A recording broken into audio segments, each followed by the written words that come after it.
In 1812, one nation faced a choice no people should ever face. Napoleon Bonaparte had conquered almost all of Europe, and now he was coming for Russia. 600,000 soldiers of the Grand Armée crossed the Russian border on June 24th. The greatest army ever assembled in human history marched east, and Russia retreated. What happened next would be called 7 days of slaughter, and it would save an entire nation. Nothing like the Grand Armée had ever existed. 600,000 men of 24 nations following one man's dream. Napoleon had never lost a major campaign. His confidence as he looked east was absolute. His cavalry alone numbered 80,000 horses, the most powerful mounted force in history. He planned to defeat Russia in one swift campaign before winter. He had done it before with Austria and Prussia. But Russia was not Austria. Russia had a weapon Napoleon had never faced, its own endless empty size. Smolensk burned as the French arrived, the Russians already beginning their terrible sacrifice. The Russian roads turned to rivers of mud in autumn rains, Napoleon's supply wagons falling behind. At Borodino, the bloodiest single day of the Napoleonic Wars, 100,000 men fell in 12 hours. The French won the field at Borodino, but Kutuzov's army survived, unbroken, retreating eastward. Old Kutuzov had one strategy: survive, retreat, and let Russia itself destroy the invader. Behind the army, a river of Russian humanity, families, livestock, icons, children, fled eastward. On the map, Napoleon's advance looked like total victory, but Kutuzov saw a trap closing. The order came from Count Rostopchin. Moscow must be burned rather than surrendered intact. For one last hour, Moscow was the most beautiful city in Russia, golden domes catching afternoon sun.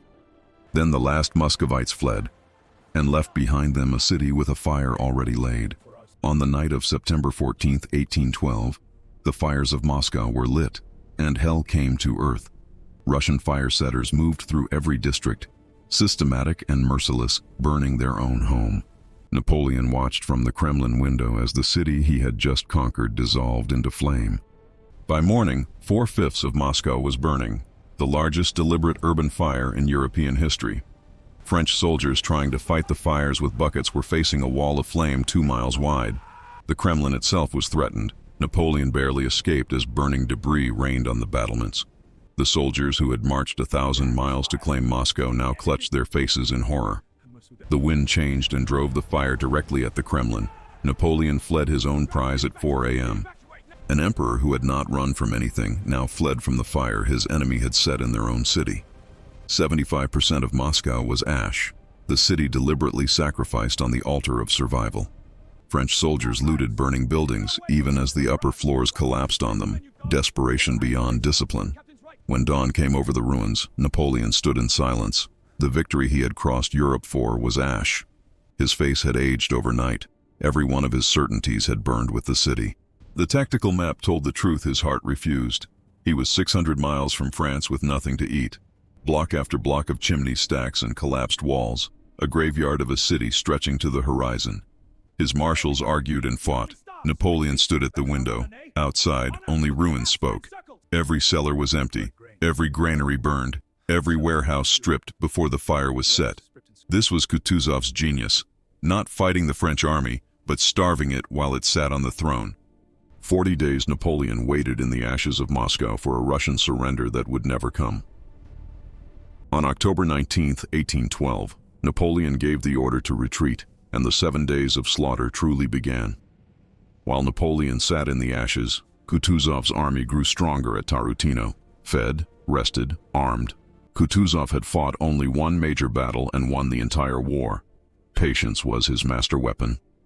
From every forest and village, Cossack raiders descended on French supply lines with devastating effect. Not a single supply convoy reached Moscow without fighting through ambushes of Cossack and partisan fighters. French foragers who left Moscow for food were hunted down by Cossacks, by peasants, by winter itself. Napoleon's supply lines, stretched 1,000 miles, were cut, starved, and finally ended. Russian peasant partisans fought with pitchforks and axes, every Russian a soldier when the invader came. Deep in the forest, invisible to French patrols, entire villages organized themselves into armed resistance. October came with its golden leaves and falling temperatures, beautiful and deadly for men with no shelter. The first snowflakes of winter fell on French bare hands reaching into empty cellars for food that was not there. Alexander the Frey refused to answer Napoleon's peace letters. Kutuzov had advised, "Silence is your sharpest sword." Napoleon's messengers rode through the steppe carrying words into the void. Russia did not reply. In the Kremlin councils, marshals who had never argued before now fought openly, fear doing what enemies could not. On every map, the arithmetic was brutal. French forces shrinking, Russian forces growing, winter arriving. In village churches 100 miles away, Russian priests blessed muskets and told their men, "God fights with Russia." The temperature dropped to -15 in late October. Napoleon's soldiers had summer uniforms. Snow blanketed the ash-gray ruins of Moscow, beauty covering the ugliness of total destruction. Every day in Moscow cost the French army soldiers to cold, hunger, and Cossack raids, the clock running out. Cossack riders appeared on the ridgeline every morning, watching, waiting, never letting the French rest. When Napoleon finally ordered the retreat, even his most loyal marshals felt only relief, escape from a nightmare. The Grand Armée left Moscow loaded with looted treasure and no food, the worst possible trade. The Smolensk road west was the same road they had burned and stripped on the way in, offering nothing. The Cossacks attacked within hours. The retreat became a running battle from the first day. The old guard, Napoleon's immortals, were still fighting with the discipline of gods as everything else collapsed. On Kutuzov's map, the French column was a target that couldn't run fast enough to escape the Russian net. The scorched earth the French army created in summer now ensured there was nothing to eat on the retreat. Horses collapsed from starvation. Soldiers ate them before they were cold, survival consuming itself. The first winter storm hit on November 3rd, horizontal snow at -20, killing men where they stood. Soldiers pressed into burned farmhouses, 50 men to a room. The ones near the walls died before morning. Cossacks rode parallel to the column all day, picking off stragglers, psychological torture as strategy. Men who had fought at Austerlitz and Wagram sat down in the snow and never got up again. The Grand Armée was no longer an army. It was a starving crowd shuffling westward through the white hell. At Vyazma, Miloradovich cut the column, the rear guard fighting desperately and driving snow for survivors ahead. A captured French soldier's feet were wrapped in peasant straw, the Emperor's army in rags. The Dnieper River crossing at night, ice cracking under thousands of men, some falling through into black death. At the Berezina River, the final catastrophe unfolded. 20,000 died in 2 days trying to cross. The French engineers who built the Berezina bridges standing in freezing water saved thousands, and died themselves. Marshal Ney fought with a sword in his hand in the actual infantry line, the last man of the empire standing. After the Berezina, the Grande Armée ceased to exist. What remained was survivors. Of 600,000 men who crossed into Russia, perhaps 100,000 returned, and most of those were broken. By late November, temperature -30, men froze to death sitting upright, still gripping their muskets. Frostbite claimed fingers, toes, ears, noses, the cold performing amputations no surgeon could reverse. Men who could not light fires in the greenwood forest died sitting in circles around cold iron campfire rings. Kutuzov pursued without urgency. He did not need to risk his men when winter was doing the killing. The old general had understood from the beginning, Russia is not a country you conquer. It is a country that consumes you. On the animated map, the French army vanished. 600,000 to 100,000 to 30,000 to ghosts. At Krasnoy, what remained of French cavalry charged Russian guns with empty pistols and broke through on nerve alone. Napoleon, watching Krasnoy, was watching the end of something that had never existed before and would never exist again. The last 10,000 crossed into Prussia, leaving behind 590,000 ghosts in the Russian snow.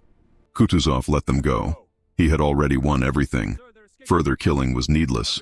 The old man's final mercy. The survivor stared westward toward France, a man who had crossed a continent and returned having lost everything but his life. Russian workers returned to Moscow through the winter cold and began to clear the ash, one brick at a time. By spring 1813, the first new walls of Moscow were rising, the city proving that what burns can be reborn. A returning Muscovite found a single intact tile in the ruins of his home and held it like a diamond. Russia's strategic victory was total. The largest army ever assembled had been absorbed and destroyed by a country that refused to fight on normal terms. In the Kremlin's cracked cathedral, Russian soldiers and priests gave thanks together, victory in the ruins of victory. Alexander Bern had trusted Kutuzov's patience against all political pressure, and history had proven him absolutely right. Within months, the coalition was forming. Russia's survival had cracked Napoleon's unbreakable reputation. The burning of Moscow had lit the fuse that would explode Napoleon's empire across a dozen European battlefields. At Leipzig in 1813, the Battle of Nations, 400,000 against Napoleon's 200,000, finished what Moscow began. Napoleon went to Elba. The man who had ruled from Madrid to Moscow now governed a small Mediterranean island. On the ship to exile, he is said to have stared east, toward Russia, for a very long time. By 1817, Moscow had been largely rebuilt, new golden domes catching the light of a city reborn from ash. The Kremlin flew Russian banners again, not just surviving but growing stronger, the city proving what sacrifice could achieve. From 1812 to Waterloo in 1815, every step of Napoleon's final fall traced directly back to the burning city. Tolstoy would spend 7 years writing War and Peace, trying to understand what happened in Moscow, and never fully could. The Cathedral of Christ the Savior rose over Moscow for a century as a monument to the ones who chose ash over surrender. Children in Russian schools would read about 1812 and understand, sometimes burning your own home is the ultimate act of love. The field at Borodino grows quiet grass today over the bones of 100,000 men who fell there. The eternal flame in Moscow burns every day, a direct reference back to the fires that saved the city. That captured French eagle in the museum, symbol of invincibility, sits now behind glass, defeated. Russia's 1812 victory planted the seeds of the greatest empire the 19th century would produce. In 1941, when Hitler's army approached Moscow, Soviet commanders literally read from 1812 manuals. The lesson survived. The same scorched earth, draw them in, use winter strategy was deployed against Hitler as had been deployed against Napoleon. In Russian military academies, Kutuzov's portrait still watches over students learning the art of patient war.